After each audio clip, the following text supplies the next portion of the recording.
जय हिंद बच्चों। तो लेकर आ चुका हूं मैं आप लोगों के लिए एक जबरदस्त वीडियो, जहां पे आज हम डिस्कस करने वाले हैं कॉम्पिटेंसी बेस्ड क्वेश्चंस। बोले तो कॉम्पिटेंसी फोकस्ड प्रैक्टिस क्वेश्चन है ये। आईसीएसई क्लास 10th ये मैथमेटिक्स का आज मैं यहाँ पे आप लोगों के सामने डिस्कस कर रहा हूँ। और ये आप लोगों को जो रिलीज किया आपके पास सीआईएससी नहीं रिलीज किया हुआ है। पैटर्न कुछ ऐसा 70% आपके पास सिलेबस में से बुक में से आपके क्वेश्चन जो है वो उन्हीं में से आने वाले हैं। बट जो रिमेनिंग जो 30% पोर्शन है वो आपके पास कॉम्पिटेंसी बेस्ड क्वेश्चंस आने वाले हैं। कहने का मतलब ये कि थोड़ा बहुत उससे ट्रिकी होंगे। जब तक आप लोगों को कॉन्सेप्ट क्लियर नहीं होगा तब तक आप उस क्वेश्चन को कर ही नहीं पाएंगे, तब तक आप उस क्वेश्चन को कर ही नहीं पाएंगे। आई ना बात समझ में? तो इस बात का प्रॉपर ध्यान रखना है कि अगर आप लोगों ने टोटल सिलेबस अच्छे से कॉन्सेप्ट के साथ कंप्लीट कर लिया है तो ही इन क्वेश्चनों पे आए। हालांकि आपको फिर भी करना ही चाहिए, बट फिर भी मैं आप लोगों को बोलूंगा कि इस वीडियो को देखने से पहले या फिर आप इनके आपके पास पीडीएफ अच्छे से प्रैक्टिस करने के लिए आप अच्छे तरीके से एक बार कॉन्सेप्ट को गो थ्रू हो जाइए, उसके बाद आप आइए और इनको कीजिए तो ज़्यादा अच्छे से आप लोगों के पास जो आपके पास है वो सिस्टम होने वाला है अच्छे से। ठीक है ना? इनके रीडिंग ले लीजिएगा, कुछ खास चीज़ें नहीं है इसमें। ठीक है ना? वो उनकी अलग ही कहानी है। चलो भाई, आपके पास जो होने वाले हैं इस पूरे पीडीएफ में वो कुछ इस टाइप से होने वाले हैं। पहले तो मल्टीपल चॉइस क्वेश्चंस होने वाले हैं, फिर शॉर्ट आंसर क्वेश्चंस होने वाले हैं, उसके बाद आपके पास शॉर्ट आंसर क्वेश्चंस होने वाले हैं, फिर आपके पास लॉन्ग आंसर क्वेश्चंस होने वाले हैं, फिर आपके पास फिर से लॉन्ग आंसर क्वेश्चन 1 और 2 आपके पास दो हैं। शॉर्ट आंसर 2 होंगे, एक 3 मार्क्स का होगा, एक 4 मार्क्स का होगा। फिर लॉन्ग आंसर भी 2 होंगे, एक ग्राफ बेस्ड क्वेश्चन होंगे जो आपके पास कहीं ना कहीं 5 मार्क्स के आसपास के जो लॉन्ग क्वेश्चन होंगे उसमें होंगे, और आपके पास लॉन्ग आंसर क्वेश्चन होंगे फिर वही वाले। ठीक है ना? तो अभी आपको सारी चीजें मार्क्स वगैरह तो पता चली जाएगा, उसकी टेंशन मत लीजिए। ये तो खैर वैसे ही बता दिया आप लोगों को, इसकी कोई नीड नहीं थी बताने की। वैसे भी मेन जो चीजें स्टार्ट होती है वो यहां से स्टार्ट होती है, देख सकते हैं। Competency focused practice questions, ICSE class 10 mathematics multiple choice questions को हम स्टार्ट करने वाले हैं। 1 मार्क्स आपके पास ईच रहने वाला है। ठीक है? तो चलिए स्टार्ट कर देते हैं फटाफट बिना टाइम वेस्ट किए, और आइए यहां से स्टार्ट करते हैं विथ क्वेश्चन नंबर 1।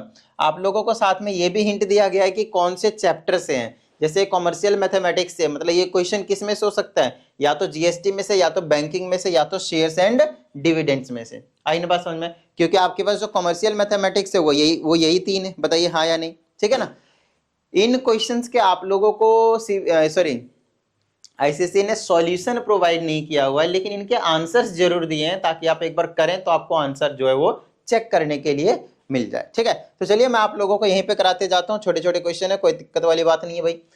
फटाफट देखिए, इसमें कहा जाता है retailer buys an article at its listed price from a wholesaler and sells it to a consumer in the same state. मतलब ये इंट्रा स्टेट की बात कही जा रही है, with in the same state की बात हो रही है। ठीक है? After marking up the price by 20%, the list price of the article is 2500। ठीक है ना? उसके बाद बोला the list price of the article is 2500 and the rate of GST is 12%। What is the tax liability of the retailer to the central government? अच्छे से भाई, concept clear नहीं होगा तो क्वेश्चन को आप कर दोगे गलत। आपको मैं समझाते जाता हूं, ध्यान से समझते जाइएगा। कहता है एक रिटेलर है जिसने किसी होलसेलर से कुछ सामान खरीदा है। ठीक है? कितने का खरीदा है बताया ही नहीं है, कोई लिस्टेड प्राइस था उस पे खरीदा है। तो मान लेते हैं वो लिस्टेड प्राइस आपके पास एक्स था, इस वाले अमाउंट पे रिटेलर ने होलसेलर से खरीदा है। ठीक है? फिर कहता है इसका हमने 20% जो है वो मार्क कर दिया है, अप मतलब 20% ज्यादा बढ़ा दिया। हालांकि बाद में लिस्टेड प्राइस जो लिस्ट प्राइस है वो दिया हुआ है, कितना दिया हुआ है आपके पास? 2500। तो हमें इसको एक्स सिलेक्ट करने की जरूरत अब नहीं है क्योंकि ये चीजें बाद में दी गई थी। ठीक है? तो ठीक है, कोई दिक्कत वाली बात नहीं है। तो 2500 हो गया आपके पास, 2500। ठीक है ना? ये आपके पास लिस्ट प्राइस है। तो इसका 20% अप करके यहाँ पे आपको पुट कर देना। देखो परसेंटेज वगैरह निकालना भैया आप लोगों को आना चाहिए। ठीक है ना? 20% अप मतलब दिस इज योर 100%, 20% और एड ऑन कर दो तो 120%। 120% मतलब 120/100, और इंटू में किसका निकाल रहे? 25 का। मैं डायरेक्टली निकाल रहा हूँ टोटल अमाउंट। ठीक है? डबल जीरो कैंसिल, 25 12 300, और एक ये 0 3000 हो गया। तो इसने 20% अप कर दिया। देखो इसका अगर आप 20% निकालते ना तो 500 आता। कितना आता? 500। उस 500 को इसी में ऐड करते तो 3000 आता। मैंने डायरेक्टली 120% निकाल दिया क्योंकि इनिशियल अमाउंट हमेशा 100% होता है, उसमें 20% एक्स्ट्रा कर दिया तो 120% निकाल दिया मैंने। ठीक है? ओके, ऐसे करके आप सीख जाइए, थोड़ा सा टाइम जो है वो कुछ बचा पाएंगे। तो होलसेलर ने रिटेलर को बेचा 2,500 का और रिटेलर ने कंज्यूमर को चिपका दिया 3,000 का। कितने का चिपका दिया भाई? 3,000 का। अच्छे से कंसेप्ट को समझते जाइएगा। अब कहता है लिस्ट प्राइस ये and the rate of GST of course 12%। अब हमसे क्वेश्चन ये पूछा है कि what is the tax liability of the retailer to the central government. यहीं पे बच्चे गलती करते हैं। टैक्स लायबिलिटी पढ़ते ही बच्चों को लगता है हाई टैक्स लायबिलिटी मतलब output income minus input, sorry output tax minus input tax. नहीं भाई, ऐसा नहीं है। Output tax minus input tax होता है और वो tax liability to the government होता है, बट वो दोनों गवर्नमेंट होते थे, central government and state government. But यहाँ पे स्पेसिफाई किया गया है आपको कि सिर्फ और सिर्फ सेंट्रल गवर्नमेंट का बताना है आपको। तो आपके पास टोटल जीएसटी का 12% का कितना हमें निकालना है? सिर्फ 6%, मतलब 6% जाएगा output GST minus input GST. तो आउटपुट जीएसटी मतलब ये कितना कलेक्ट करेगा? तो यहाँ से 6% कलेक्ट करेगा। ये इसको कितना पे किया होगा? 6% पे किया होगा। दोनों को माइनस करेंगे, हमारा काम बन जाएगा। लेकिन इतना भी करने की जरूरत नहीं है, मैं बिल्कुल आसान सा तरीका बताता हूँ। Output GST minus input GST का मतलब कुछ और नहीं है, प्रॉफिट का जीएसटी है। वो प्रॉफिट का जीएसटी है और कुछ नहीं, प्रॉफिट का जीएसटी है। क्योंकि देखो इस रिटेलर वाले ने 2500 का टैक्स ऑलरेडी पे कर चुका होगा जब ये होलसेलर से बाई कर रहा था। रिटेलर जब होलसेलर से बाई कर रहा था तो उस टाइम पे वो 2500 पे टैक्स पे कर चुका है सेंट्रल गवर्नमेंट को 6%, 12 का 6%, और आपके पास स्टेट गवर्नमेंट में 6% जाता है, ठीक है। अब इसने इसको 3000 का चिपकाया, तो ये कंज्यूमर से तो 3000 पे टैक्स लेगा 3000 पे। लेकिन मैं आपसे ये कह रहा हूं कि अब ये अब गवर्नमेंट को कितना पे करेगा? क्या 3000 से जो टोटल टैक्स कलेक्ट किया वो पूरा पे करेगा? नहीं, पूरा पे नहीं करेगा। वो सिर्फ और सिर्फ 500 पे करेगा। क्यों? क्योंकि बाकी 2500 पे ऑलरेडी पे कर चुका है। आई ना बात समझ में? ठीक है ना? Okay great. तो कितना प्रॉफिट हुआ इसको? सिर्फ 500 का। तो 500 पे ही टैक्स गवर्नमेंट को पे करने वाला है, और टोटल नहीं बोला है, सिर्फ सेंट्रल गवर्नमेंट का बोला है। तो 12% नहीं 6% निकाल लेंगे, ठीक है ना? 6% सीजीएसटी, 6% एसजीएसटी। हमसे सिर्फ अभी सीजीएसटी पूछा है। तो 6% ऑफ किसका? जो भी प्रॉफिट है। प्रॉफिट कितना है? 500। यही प्रॉफिट है आपके पास आउटपुट माइनस इनपुट, और कुछ नहीं। Output GST minus input GST, ठीक है। तो 6/100 इंटू में 500, 0 0 कैंसिल, 6×5 = 30। तो 30 रुपए पे करेगा बस ओनली 30 रुपीज। अगर आप निकालते तो आप 100% मेरे हिसाब से 60 रुपीज निकालते अगर आप सॉल्व करते तो, क्योंकि आप 12% निकालते, आप 6% नहीं निकालते। तो दिमाग को थोड़ा सा घुमा के और यहाँ पे लगाइए। खैर क्वेश्चंस इजी हैं, इसमें कोई दिक्कत वाली बात नहीं है। मैंने क्वेश्चंस को चेक किए कि भाई किस लेवल के दे रखे हैं। इतना भी कुछ तगड़ा कॉम्पिटेंसी यूपीएससी का क्वेश्चंस नहीं है आपके पास, ध्यान से समझिएगा। ना ही जेई वाले क्वेश्चन है आपके पास, ना ही मैथमेटिक्स का हॉट्स वाले लेवल का, बहुत तगड़े लेवल नहीं है, बिल्कुल बेसिक है। बेसिक नहीं बोलूंगा, थोड़ा सा स्टैंडर्ड है, नॉर्मल है। मतलब कंसेप्ट क्लियर है तो क्वेश्चंस इजी बिल्कुल फ्लुएंटली हो जाएंगे, कोई दिक्कत वाली बात नहीं, ठीक है। चलिए अब हमसे कहा जाता है इसमें, Dev bought an electrical fan which has a marked price of 800 रुपए मार्क प्राइस है। कहते हैं the GST goods is 7% then the SGST. तो कितना होता है एसजीएसटी और सीजीएसटी? तो दोनों ये 7% क्या होगा? एसजीएसटी और सीजीएसटी। तो हमसे क्या पूछा आपके पास? सिर्फ जीएसटी, इफ द जीएसटी। हमसे पूछा एसजीएसटी, तो इसका हाफ करेंगे तो कितना हो जाएगा? 7/2, या फिर आप बोल सकते हो 3.5%। अब 3.5% किसका पूछा? 800 का। तो बस यही सॉल्व करना है आपको। 3.5 बाई में 100, डेसिमल हटाओ, नीचे में एक और जीरो आ जाएगा, डिवाइडेड में 800, डबल जीरो कैंसिल कर दो। 5 से ये 2 बार में, 5 से ये 7 बार में, 2 से ये 4 बार में, 7 चौके 28, 28 आपके पास रुपीस। आंसर हो गया, खत्म बात। देखो क्वेश्चन ऐसा नहीं है कि भाई बहुत तगड़ा क्वेश्चन है, नहीं, सिर्फ आपका कॉन्सेप्ट क्लियर होना चाहिए, बिल्कुल बेसिक चीज है और कुछ नहीं, ठीक है ना। चलिए आगे की बात करते हैं। अगर आप तीसरे क्वेश्चन की बात करते हैं तो ये एक सोचने वाली है, देखिए अंडरस्टैंडिंग वाली है एंड एप्लीकेशन है। तो इस क्वेश्चन को वही बच्चे कर पाएंगे जिनकी एक अच्छी अंडरस्टैंडिंग होगी इनको लेकर। ये जो क्वेश्चन है वो आपके पास बैंकिंग से है, आपको पता ही है। रुपीज पी प्रिंसिपल अमाउंट हम क्या करते थे? डिपॉजिट करते थे for a number of months, बहुत सारे मंथ्स के लिए। In a recurring deposit account, for a recurring deposit account which pays the interest at the rate of R%। तो इसका फॉर्मूला क्या होता था सिंपल इंटरेस्ट का? P मल्टीप्लाई n ब्रैकेट में n + 1/2 इंटू 1/12 और इंटू में रेट बाय 100। बोलिए हाँ या नहीं? यही होता था, याद आया ना? सिंपल इंटरेस्ट का फॉर्मूला बैंकिंग में यही होता था, ठीक है। अब इसमें हमसे कहा जाता था nature and the time of interest. देखिए नेचर क्या होने वाला है, सबसे पहले ये बताइए, क्या यहाँ पे कंपाउंड इंटरेस्ट का कोई काम है? वो तो 9th क्लास में पढ़ के आपने हटा दिया। कंपाउंड इंटरेस्ट नहीं है यहाँ पे क्या सिंपल इंटरेस्ट है हर महीने का। हर महीने का क्या है? सिंपल इंटरेस्ट है। सही ना बात समझ में? हर महीने का सिंपल इंटरेस्ट है। यहाँ पे 1/12 इसीलिए करते हैं क्योंकि पूरे साल का 12th हिस्सा मतलब 1 मंथ की हम बात कर रहे होते हैं। तो देखो यहाँ पे इस कंपाउंड इंटरेस्ट जिसमें जिसमें आया उसको तो सबसे पहले ही गायब कर दीजिए, उसके बाद अब दोनों पे आ जाइए, या तो ये वाला होगा या तो ये वाला होगा। तो अब इन दोनों में से कौन सा होगा वो आपको समझना है। आपको जो सिंपल इंटरेस्ट मिलता है क्या वो एनुअली मिलता है? नहीं मिलता है, मैं आपको बताता हूं, वो एनुअली नहीं मिलता, वो हर महीने का मिलता है। रीजन क्या है? क्योंकि आप उसमें रिकरिंग डिपॉजिट अकाउंट में क्या करते हो, हर महीने प्रिंसिपल अमाउंट को डिपॉजिट करते हो, हर साल डिपॉजिट नहीं करते। अरे बस समझ, हर साल डिपॉजिट नहीं करते। अगर आपके पास 12% है तो हर मंथ का आपके पास 1% हुआ है, सिर्फ 1%। तो आपको ध्यान रखना है यहाँ पे for an number of months नहीं हो जाएंगे, सिंपल 1 मंथ हो जाएगा, ये वाला D, simple interest for 1 month. ठीक है ना, सिंपल इंटरेस्ट है और किसके लिए है? 1 महीने का है ना, 1 महीने का है। ठीक है ना। वैसे भी आप यहाँ पे 1 पुट करेंगे तो देखिए 1 तो मल्टीप्लाई में छोड़ दीजिए, 1 + 1 2 से 2 कैंसिल हो जाएगा। देखिए 1/12 ही बचा आपके पास, 1/12 ही बचा आपके पास, मतलब 12 महीने को 12 से डिवाइड करेंगे तो 1 महीने आएंगे। आई ना बात समझ में? ठीक है ना। चलो भाई आगे की बात करते हैं। नेक्स्ट आपके पास इसमें कहा जाता है Anvesha intended to open a recurring deposit account of ₹1000 per month for 1 year. For 1 year in a bank, paying 8%, 5%, paying a 5% per annum rate of simple interest. The bank reduced the rate to 4% per annum. How much must Anvesha deposit monthly for a year to so that her interest remains the same? ठीक है। देखिए मैं धीरे धीरे थोड़ा सा हिचक हिचक के इसलिए पढ़ रहा था क्योंकि मैं समझ भी रहा था साथ साथ में भाई कहा क्या जा रहा है। तो यहाँ पे मैं आप लोगों को सिंपल एक क्वेश्चन समझा देता हूँ। आप मान लेते कुछ भी जमा कर रहे थे, यहाँ पे 1000 रुपये जमा किया जा रहा है हर महीने और आपको 5% के हिसाब से रिटर्न मिल रहा था, तो एक साल में कुछ ना कुछ इंटरेस्ट आपको मिलेगा। मान लेते हैं 500 रुपये मिल गए, ठीक है ना, 500 मिल गए। अब कहता हूँ कि अगर, ध्यान समझिएगा, अगर आपको जो रेट ऑफ रिटर्न है वो 5% नहीं है, मतलब जो इंटरेस्ट रेट है आपके पास 5% नहीं है, मैंने 4% कर दिया, तो क्या आपको उतना ही इंटरेस्ट मिलेगा? पहले 500 मिल रहा था 5% पे, अब तो थोड़ा कम मिलेगा। लेकिन क्वेश्चन ये है कि अगर अब आप वही इंटरेस्ट चाहते हैं, वही वाला इंटरेस्ट चाहते हैं जितना आपको मिल रहा था, अरे बस समझे, तो आपको क्या करना पड़ेगा? अपना प्रिंसिपल अमाउंट हर महीने जो जमा करते थे उसको इंक्रीज करना पड़ेगा।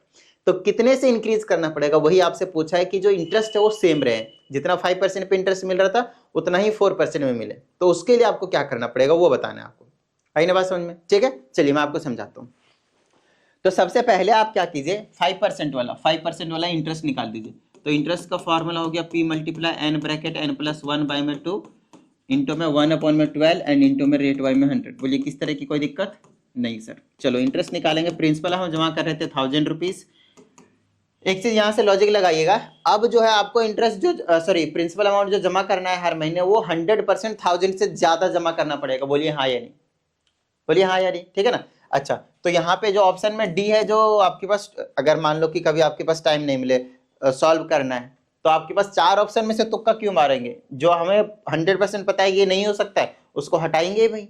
अरे बस में उसके बाद हम गैस करने शुरू करेंगे। 1000 तो बिल्कुल नहीं हो सकता, क्योंकि अगर मुझे उतना ही इंटरेस्ट चाहिए जबकि रेट ऑफ इंटरेस्ट हमने कम कर दिया है, तो हमें 100% प्रिंसिपल अमाउंट को बढ़ाना पड़ेगा, ज्यादा जमा करना पड़ेगा हर महीने, ताकि इंटरेस्ट उतना ही मिल सके। और ये 12,000 तो हो ही नहीं सकता, क्योंकि इंटरेस्ट रेट हम उतना ही रखना चाहते हैं। रेट ऑफ परसेंटेज ज्यादा डिक्रीज हुआ है नहीं, सिर्फ 1%।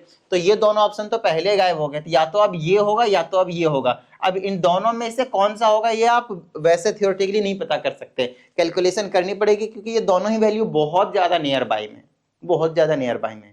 आ रही बात समझ में? ठीक है ना। तो अब हम सॉल्व करना ही पड़ेगा, नो डाउट इसके लिए, ठीक है ना। बट फिर भी जब आपको टाइम ना मिले कि बस भैया दे दो, छीनने को है मास्टर तो टिक कर दो, ऐसे करके ये वाला भैया लिख दो तुरंत एकदम। तो इस तरह से ये वाली चीज, अब इन दोनों में से तुक्का मारोगे, गैस करोगे तो क्या पता सही चला जाए। मैक्सिमम चांसेस है अब इन दोनों में से 50-50% चांस हो गया। अब तो पहले तो आपके पास 25% ही चांस था, अब आपके पास 50% चांस हो गया। आई ना बात समझ में? ठीक है ना। Okay great. अब आगे देखिए, एंड कितने मंथ्स के लिए? एक साल के लिए बोला है तो 12 रखूंगा, तो 12 × 12 + 1 13 बाई में 2 और इंटू में 1/12 इंटू में रेट कितना था? पहले था 5% हो गया इतना। तो हम यहाँ से पहले इंटरेस्ट पता कर रहे हैं कि जब रेट ऑफ इंटरेस्ट आपके पास 5% था तब कितना हमें इंटरेस्ट मिल रहा था, फिर उतना ही इंटरेस्ट से हम 4% लेकर वहां से प्रिंसिपल अमाउंट निकाल देंगे और कुछ नहीं। ठीक है, चलिए कटाफिटी कीजिए। 2 0 से 2 0 कट गया, ठीक है ना। 12 से 12 को उड़ा दीजिए, 2 से इसको काट दीजिए 5 बार में, ठीक है ना। 5 से 5 करेंगे 25 और 25 को मल्टीप्लाई कर देंगे हम 13 से, ठीक है ना। तो 25 दें 250 होता है और 25 दिया 75 होता है। 25 दें 250 और 25 दिया 75, जोड़ देंगे तो आ जाएगा 325, 325 रुपीज। आई बात समझ में। तो 325 रुपए इंटरेस्ट मिल रहा था, कब? जब रेट ऑफ इंटरेस्ट आपके पास 5% था। अब हमसे कहा जाता है कि उस टाइम पे आपने प्रिंसिपल अमाउंट कितना जमा किया था भाई? कर रहे थे 1000 रुपीज। अब हमें प्रिंसिपल अमाउंट जमा करना है लेकिन इंटरेस्ट को सेम रखना है 325, तो फिर से हम वही करेंगे, इंटरेस्ट की जगह 325 रखते हैं। प्रिंसिपल हमें अब निकालना है उतना ही सेम आपके पास, जो सिर्फ परसेंटेज जो है वो चेंज किया है, वो आपके पास सेम ही है, नंबर ऑफ ईयर एक ही साल के लिए है। तो ये 12 हो गया इंटू में 12 + 1 13/2 इंटू में 1/12 इंटू रेट आपके पास 5 से हमने 4 किया है बस। तो अब हमें पता करना है कि ये हमें कितना जमा करना पड़ेगा। काटा पिट्टी करना आता है? कर दो भाई, इससे इसको उड़ा दो, इससे इसको उड़ा दो 2 बार में, ठीक है ना। उसके बाद ना 100 को इधर ले आओ तो 325 इंटू में 100 हो जाएगा और ऊपर वाले नीचे आ जाएंगे 13 और 2, 13 इंटू में 2, 13 से काट दो, 13 दूना 26, कितना बचा? 6, 65, 13 बचे 65 और 2 से इसको काट दो 50 बार में। अभी काटो, मल्टीप्लाई कर दो पहले, इसे इसको करेंगे 2500 और डिवाइडेड बाय 2, अब काटो, ठीक है ना, क्योंकि बाद में मल्टीप्लिकेशन दिक्कत हो जाए। जितना जीरोज होंगे मल्टीप्लाई डिवाइड में उतना ही ज्यादा इजी कैलकुलेशन हो जाएंगे। तो ये हो गया 1250, लो भाई 1250 रुपए हर महीने आपको जमा करना पड़ेगा। तो ये वाला ऑप्शन आ गया आपके पास। आई ना बात समझ में? ठीक है ना, गॉट इट? Okay great. आइए नेक्स्ट क्वेश्चन की बात करते हैं। ये क्वेश्चन नंबर 4 हो गया। अब क्वेश्चन नंबर हम 5 की बात कर रहे हैं, ठीक है ना। इसमें कहा जाता है mister Das invested in ₹100 share, ₹100 12% shares of a company A available at ₹60 each. Mr. Singh invest in ₹50 16% share of a company B available at ₹40. Use this information to state which of the following statement is true. ठीक है, तो यहाँ पे हमसे ना सभी चीजों में कहा गया है कि जो रेट ऑफ रिटर्न है, रेट ऑफ रिटर्न है ना, यहाँ पे भी आपसे कहा गया होगा रेट ऑफ रिटर्न है, यहाँ पे भी कहा गया आपके पास रेट ऑफ रिटर्न है। मतलब हमें 2 पर्सन का, पर्सन कौन सा है? पहला है मिस्टर दास और दूसरा है मिस्टर सिंह। तो इन दोनों के हमें क्या करने पड़ेंगे? रेट ऑफ रिटर्न निकालना पड़ेगा पहले। तो क्वेश्चन बेसिक एमसीक्यूज में दिया है लेकिन ये कंप्लीट कॉन्सेप्ट निकाल कर आपको निचोड़ कर करवा लेगा आपको। तो इस बात का प्रॉपर ध्यान रखना है, जितने आपने कंसेप्ट पढ़े उसको अच्छे तरीके से याद रखिए, तभी इस टाइप के क्वेश्चन जो आप कर पाएंगे। अब याद कीजिए रेट ऑफ रिटर्न कैसे निकलता था। तो रेट ऑफ रिटर्न निकलता था भाई, कितना आपको एनुअल इनकम मिला है डिवाइडेड बाय में आपकी इन्वेस्टमेंट कितनी थी और इनटू में 100%। आई ना बात समझ में कि पूरे साल की आपकी कमाई कितनी हुई और आपने पैसा इन्वेस्ट कितना किया था, इनको डिवाइड में रखना है इनटू में 100%। तो वहां से आपको पता चलता था कि कितना परसेंट आपको प्रॉफिट हुआ पूरे साल में, कितना परसेंट आपका रेट ऑफ रिटर्न आया, ये होता था। ठीक है ना, दिमाग को खोल के रखिएगा। आइए, ऐसा नहीं है कि ऐसा क्वेश्चन हमने आपको नहीं करवाए, कई क्वेश्चन करवाए गारंटी के साथ। आप जाकर वीडियो को चेकआउट कर सकते हैं। आप वन शॉट भी चेक करेंगे उसमें भी मिल जाएगा, बिना वन शॉट के चेक करेंगे पूरे में तो मिलना ही मिलना है गारंटी के साथ। ठीक है ना। आइए, तो सबसे पहला काम है यहाँ पे हमारे पास एनुअल इनकम बोले तो डिविडेंड निकालना पड़ेगा, मिस्टर दास का भी और मिस्टर सिंह का भी। अगर हमने दोनों का ही डिविडेंड निकाल लिया तो रेट ऑफ रिटर्न हम तुरंत निकाल लेंगे अपॉन में इन्वेस्टमेंट इंटू 100% करके। ठीक है ना। तो पहले मैं D1 निकाल लेता हूं। What is D1? So D1 is the dividend for mister Das. Mister Das पहले, मिस्टर सिंह बाद में, तो पहले D1 कह दिया, डिविडेंड फॉर मिस्टर दास। ठीक है ना। तो डिविडेंड का फॉर्मूला याद है किसी को? सर याद तो था, भूल गए।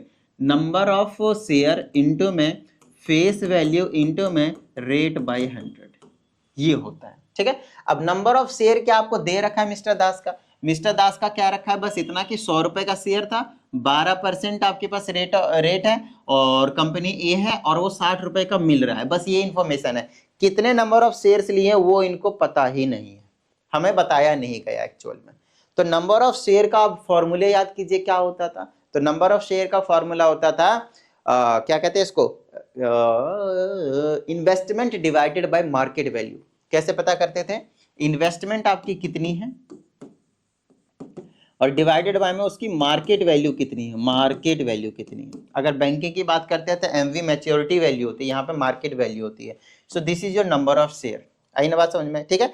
अब इन्वेस्टमेंट क्या आपको पता है कि कितने पैसे इन्वेस्ट कर रखा है, नहीं कर रखा, तो उसको आप एक्स लेट कर लीजिए, थोड़ी देर के लिए एक्स लेट कर लीजिए, डिवाइडेड बाय में कितना हो गया आपके पास maturity market value, sorry market value कितना, देखिए 100 रुपीज का शेयर था और 60 पे अवेलेबल है, so this is your market value, ठीक है ना।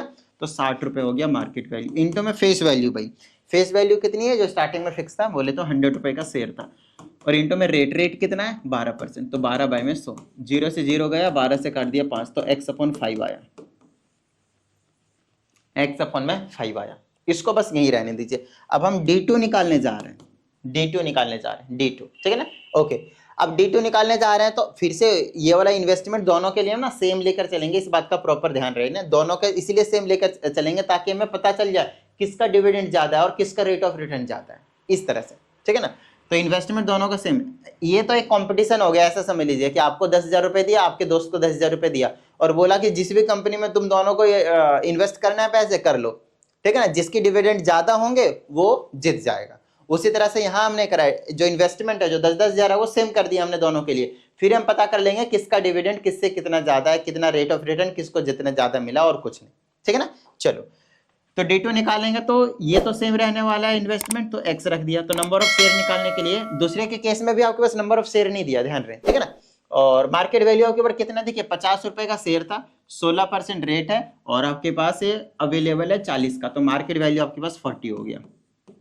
इंटू में फेस वैल्यू कितना था 50 था, और इंटू में रेट कितना है आपके पास 16 है, डिवाइडेड बाय में 100, ठीक है। काटापीटी कर दीजिए, 50 दूनी 100, 2 से 8 बार में, 8 से 5 बार में, x/5। ये क्या बात हुई सर, D1 एंड D2 दोनों ही आपके पास सेम आया, आप देख सकते हैं D1 एंड D2 आपके पास दोनों का ही सेम आया, मतलब दोनों का जो डिविडेंड था वो बिल्कुल सेम था, एनुअल इनकम सेम था। अब हमसे रेट ऑफ रिटर्न पूछा है, तो रेट ऑफ रिटर्न का फॉर्मूला याद कीजिए, रेट ऑफ रिटर्न का फॉर्मूला था कितना डिविडेंड है डिवाइडेड बाय में इन्वेस्टमेंट कितना और इनटू में 100%।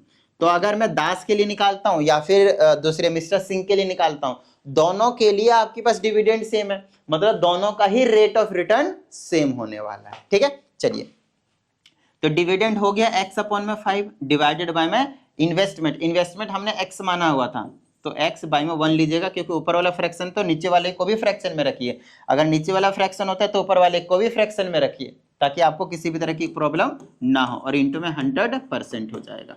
चलिए कर दीजिए इसको काम, काटापीटी कर दीजिए, ये रेसिप्रोकल हो जाएगा, तो x/5 मल्टीप्लाई ये हो जाएगा 1/x और इंटू में 100%, काटापीटी करेंगे तो x से x उड़ जाएगा, और 5 से इसको काटेंगे तो 20 आ जाएगा। So the rate of return is 20%, so the rate of return is 20%। अब इसमें देख लीजिए, जिसमें 12-12% इन दोनों ऑप्शन को तो सबसे पहले गायब कीजिए, इसमें 10% है वो पहले गायब कीजिए, एक अकेला ऐसा ऑप्शन है जिसमें 20% है, और इसमें हमसे कहा भी है कि both mister Das and mister Singh have same rate of return which is 20%। भैया इससे अगर हमने निकाला तो रेट ऑफ रिटर्न 20% आया, तो क्या इससे निकालेंगे तो अलग आएगा, दोनों का डिविडेंड तो सेम है भाई, अलग कैसे आएगा, आई नहीं बात समझ में, ठीक है ना। कैलकुलेशन भी बिल्कुल एग्जैक्ट सेम होने वाला है। बताइए किसी भी तरह की कोई दिक्कत, भाई था ना, मस्त क्वेश्चन था भाई, मजा आ गया, फील आ गया, ठीक है ना। अगर आप लोगों को कुछ डाउट आता है तो कोई दिक्कत वाली बात नहीं है, 7428525669 इस व्हाट्सएप नंबर पे सेंड कर दीजिएगा, आप लोगों को प्रॉपर वीडियो सॉल्यूशन जो है वो मिल जाएगा। आई बात समझ में, ठीक है, ओके ग्रेट। नेक्स्ट आपके पास, Amit invested a certain sum of money. अब देखिए कितना इन्वेस्ट किया नहीं पता, मतलब इन्वेस्टमेंट को आपकी बार फिर से हमें क्या मानना पड़ेगा, एक्स ले लेते हैं, ठीक है ना। जिसमें बोलता है कि 100 रुपीज का शेयर 7.5 का डिविडेंड मिल रहा था, और हमसे कहता है rate of return on his investment is 10%, the money invested by Amit to purchase 10 shares is, ठीक है। हमसे कहता है the money invested by Amit to purchase 10 share, मतलब आपको नंबर ऑफ शेयर्स भी दे रखे हैं जो कि आपके पास 10 है, 10 शेयर है, ठीक है ना। ओके, अब हमसे यहाँ पे देख लेते हैं क्या कहा गया है, अमित इन्वेस्टेड दिस 100 रुपीज का शेयर, मतलब फेस वैल्यू 100 रुपीज है, फेस वैल्यू आपके पास 100 रुपीज है, ठीक है ना। Paying in 100 rupees share, paying A 7.5% dividend, rate of dividend भी आपके पास 7.5% आ गया, ठीक है, 7.5% हो गया, ठीक है।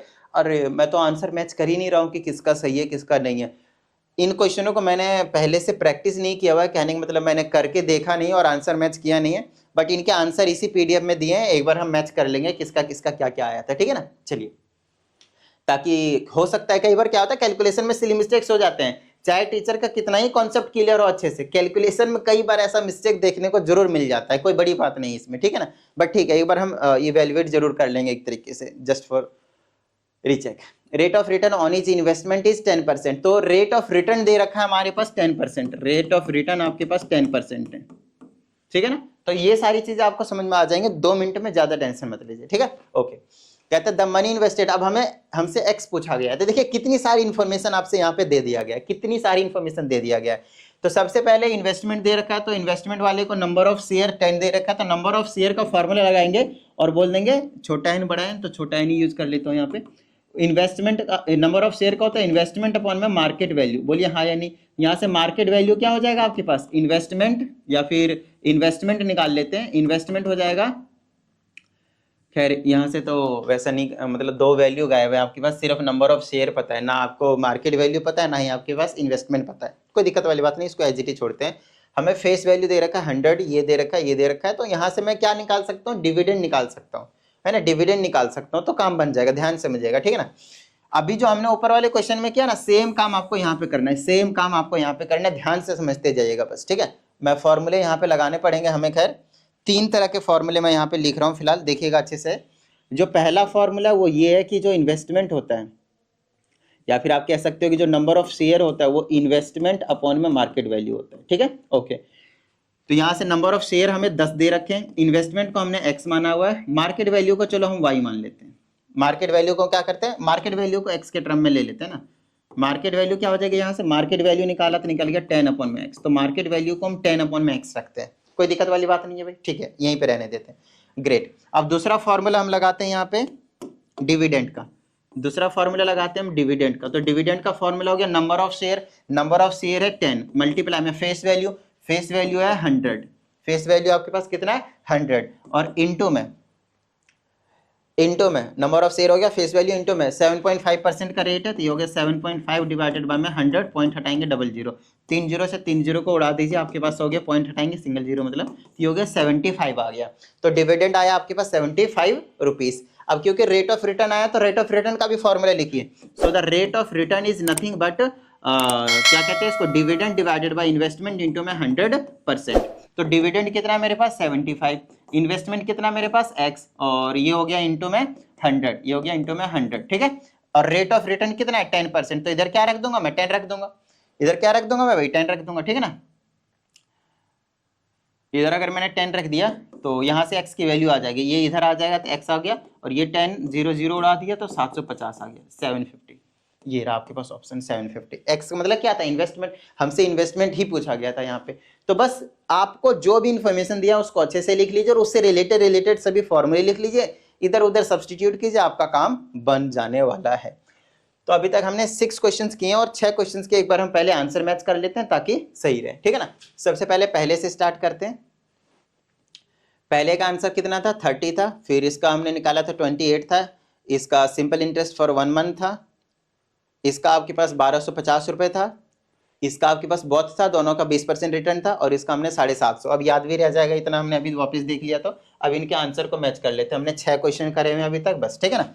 पहले का 30 सही है, 28 सही था, सिंपल इंटरेस्ट फॉर 1 मंथ सही है, 1250 सही है, बहुत 20% सही है, 750 सही है। लो भाई, यहाँ तक अभी हमने बिल्कुल सही करा हुआ है, ठीक है। चलो अब आगे की बात करते हैं, यहाँ तक अभी हमने सही करा। अब आइए हम क्वेश्चन नंबर 7 की बात करते हैं। अभी तक हमने सिर्फ और सिर्फ 6 क्वेश्चंस की प्रैक्टिस करे हुए, अभी तक हमने सिर्फ और सिर्फ 6 क्वेश्चंस की प्रैक्टिस किया। भाई ध्यान समझिएगा, देखिए समझाने में टाइम लग रहा है, दैट्स फाइन, कोई प्रॉब्लम वाली बात नहीं है, लगने दीजिए टाइम, लेकिन हाँ इससे जो कॉन्सेप्ट समझ में आ रहा है आप लोगों को, इससे जो आपकी कैलकुलेशन बिल्ड हो रही है, उसको थोड़ा सा पॉजिटिविटी बना के रखिए, मजा सा आ जाएगा। आप जब फाइनल पेपर के क्वेश्चंस करेंगे ना, फील आ जाएगा, सभी चीजें एकदम स्मूथली जाने वाला है, सॉरी।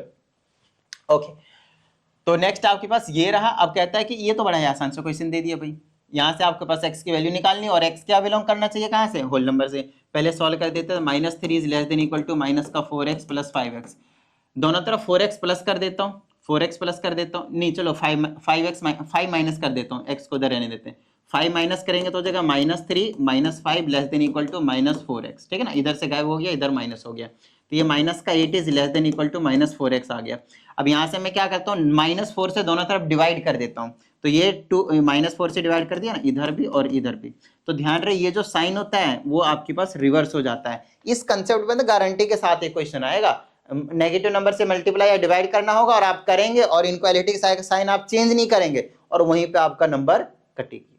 ध्यान रहे इस चीज का। तो ये बना लेगा 2, ये बना लेगा आपके पास x। तो x क्या आपके पास 2 से छोटा है या फिर इक्वल है, so x is less than equal to 2।